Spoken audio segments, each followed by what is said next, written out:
Alors, ce qui est passionnant au tout début de l'ouvrage, c'est que vous partagez avec les lecteurs presque je ne sais pas si c'est un étonnement, une joie. Vous exerciez depuis un certain nombre d'années quand arrive le XXIe siècle. Oui. Et là, vous dites, il y a un tournant. Jusque-là, on apprenait que le cerveau, c'était le siège de 3 fonctions, intellectuelles, motrices, sensorielles. Et là, on découvre que...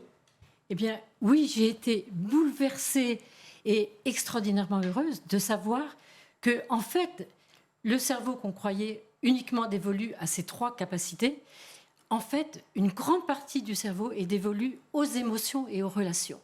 Et les émotions au XXe siècle étaient considérées la plupart du temps comme gênantes.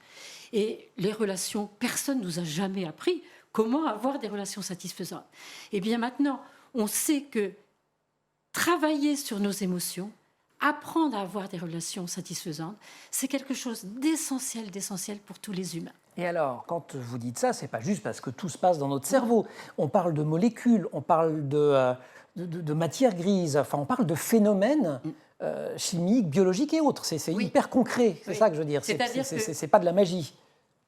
Les chercheurs du monde entier s'accordent tous pour dire que toutes les relations qu'on a avec les enfants vont modifier de façon très profonde le cerveau des enfants, au niveau des molécules cérébrales, des neurones, donc de la substance blanche, la myéline, les synapses, les circuits neuronaux et les grandes structures cérébrales, et même l'expression des gènes.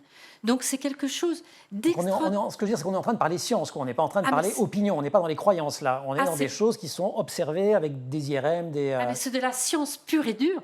Moi, je ne suis pas une chercheuse, je suis une clinicienne, mais ces chercheurs qui ont publié dans les plus grandes revues internationales concordent tous pour dire que toute relation va impacter durablement le cerveau des enfants.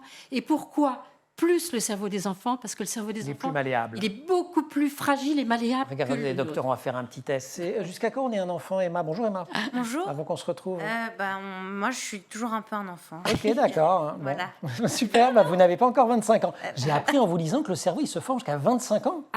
Pour avoir un cerveau adulte, c'est au moins jusqu'à 25 ans. Il y a au même moins. Des chercheurs Chez l'homme, c'est 35, mais bon, bref. Voire au-delà. Il y a des chercheurs qui disent même 30 ans. C'est-à-dire que oui, avoir un cerveau réellement adulte, c'est 25-30 ans.